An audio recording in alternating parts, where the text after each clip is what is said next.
سرخط مهمترین خبرها: یک اتهام ضد دلیر امام علی را سخت‌تر کردند. مقامات گفتند اسیران قرغز را به خاطر رعایت ارزش‌های انسانی رها کردند. و امریکا می‌خواهد هواپیماهای افغانستان را به تاجیکستان و ازبکستان دهد.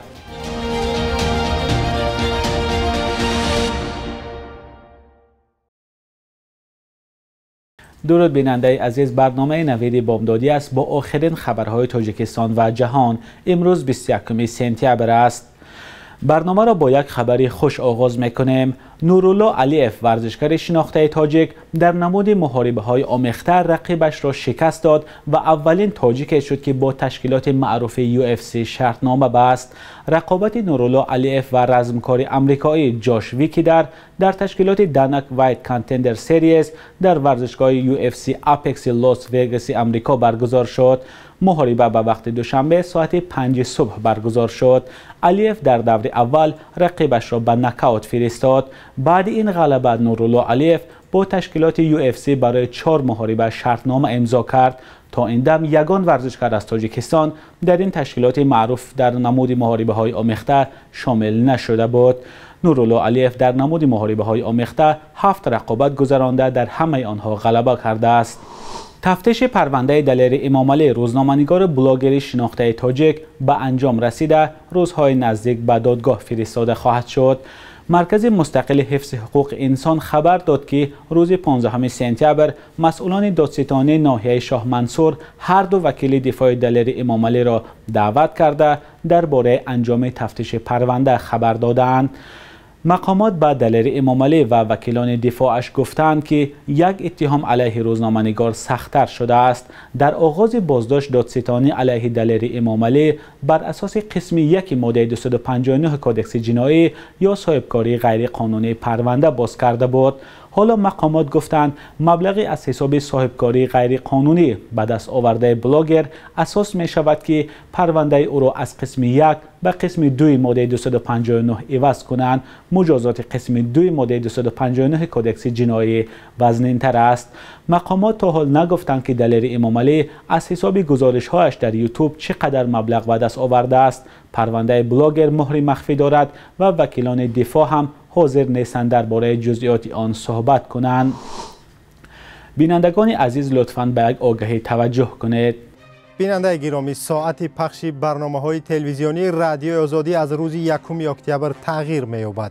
از آن روز به بعد نوید بامدادی ساعت 9 صبح به وقت دوشنبه و ساعت 7 به وقت مسکو آغاز می‌یابد. لطفاً یادداشت کنید و به دوستانتان هم برسانید و با رادیوی آزادی بمانید. مقامات تاجیکستان تصدیق کردند که 4 نظامی اسیر افتاده قرغز را به کشورشان بازگرداندند. وزارت کارهای داخلی تاجیکستان با نشر یک خبرنامه گفت که نظامیان شب 19 سپتامبر از روی پرینسیپ بشردوستانه، حسن همجواری و همسایگی نیک به جانب قرغزستان سپاریده شدند.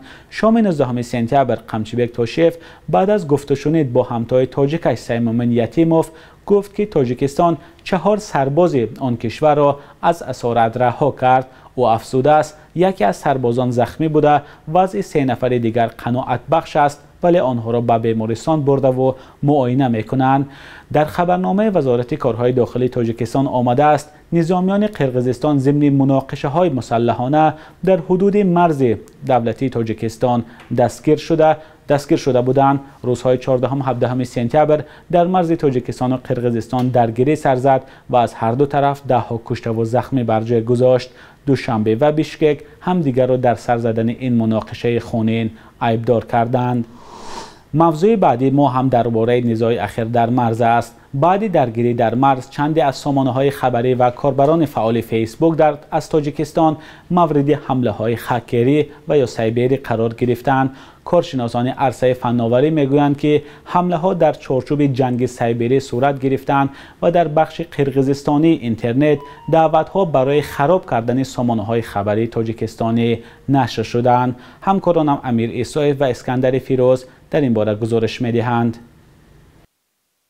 چند از سامانه‌های خبری و صفحه‌های مجازی فعالان سامانه‌های اجتماعی تاجیکستانی مورد حمله‌های هکری از قلمرو قرغیزستان قرار گرفتند. در بخش قرغیزستانی اینترنت دعوت‌ها برای خراب کردن سامانه‌های خبری تاجیکستانی نشر شده است. اون زمان من به شعبه کمک فنی محلی که هاستینگ ما واقع است مراجعت کردم. آنها پاسخ دادند که به سامانه ما حمله شدید 2 صورت گرفته است. نخست گفتند که سراغه حمله‌وران امریکاست. ولی سپس برنامه‌سازان ما گفتند که در شبکه‌ها نسبت رسانه‌های تاجیکی تهدیدهای نشر می‌شوند. فعالان قرغیزستانی تصمیم گرفتند همه سامانه‌های تاجیکستانی را مورد حمله‌های خرابکارانه خود قرار دهند.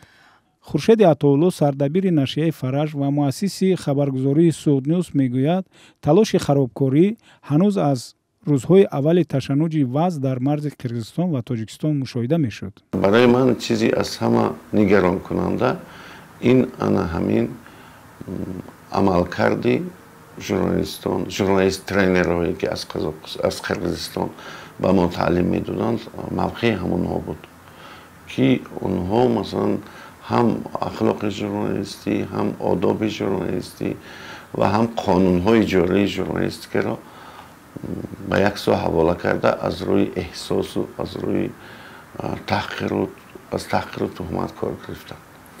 نوردین قرشیبایف رئیس انجمن رسانه‌های مستقل تاجیکستان در شرح این موضوع به رادیو آزادی گفت که بیشکک نه تنها به درگیری نظامی بلکه به جنگ گیبریدی با تاجیکستان از مدت‌ها قبل آمادگی می‌گرفته است.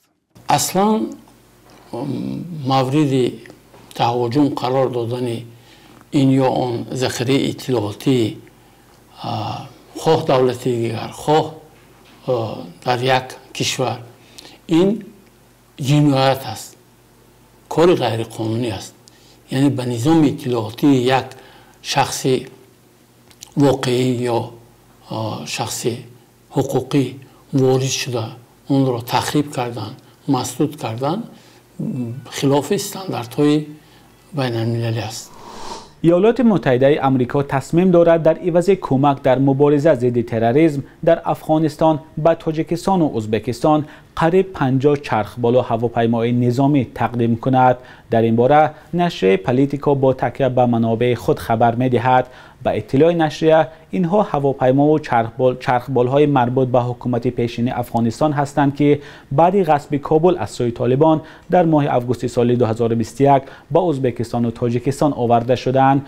در حال حاضر آمریکا امکان تقدیم چرخبال و هواپیماها را به ازبکستان و تاجیکستان در عوض سازش غیر رسمی برای همکاری در بخش امنیت و مبارزه با تروریسم بررسی دارد. در آینده دراز مدت سازش آمریکا با این دو کشور آسیای مرکزی می تواند تبادل اطلاع و یا جایگیرسازی ارتش یا هواپیماهای آمریکایی را در تاجیکستان و ازبکستان در بر گیرد. بخش یک روز تاریخ را همکارم خرامان بقازاده تقدیمتان می کند که مهمترین تحولات تاریخی در روز 21 سپتامبر را فرا می گیرد.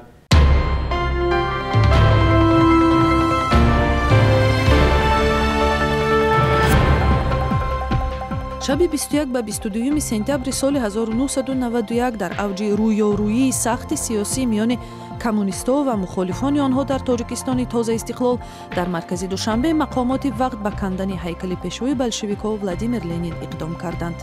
کندن هیکلی که دوام 10 ساله‌ها در مرکز دوشنبه به رمز حکومت شورا و پایداری کمونیست‌ها تبدیل شده بود، آغاز تغییرات با سرعت سیاسی در کشور گردید که جامعه را تقسیم و راه را به جنگ شهروندی باز کرد. سپتامبر سال 2015 قانونگذاران دومه دولتی روسیه قانونی را قبول کردند که به شرکت کنندگان عملیات جنگی در تاجیکستان مقام ویتران می‌دهد.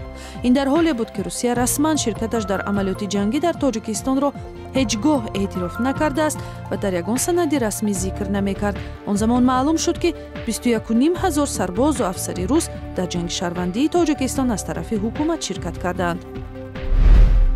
21 سپتامبر سال 2000 اسکندر خطلانی شاعر و روزنامه‌نگار سرشناس تاجیک خبرنگار رادیوی آزادی در مسکو به طور فاجعه بار کشته شد.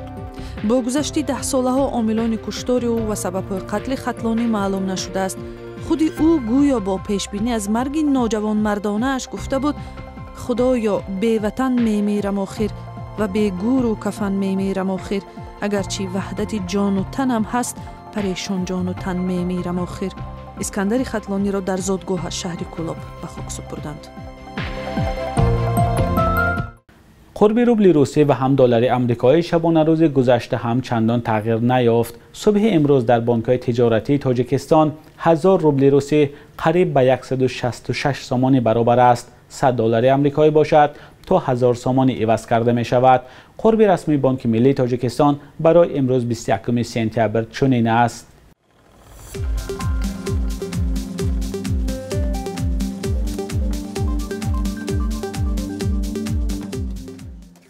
بیننده عزیز، مهلت جدا شده برای برنامه نوید به انجام رسید. تشکر که تا آخر با ما بودید.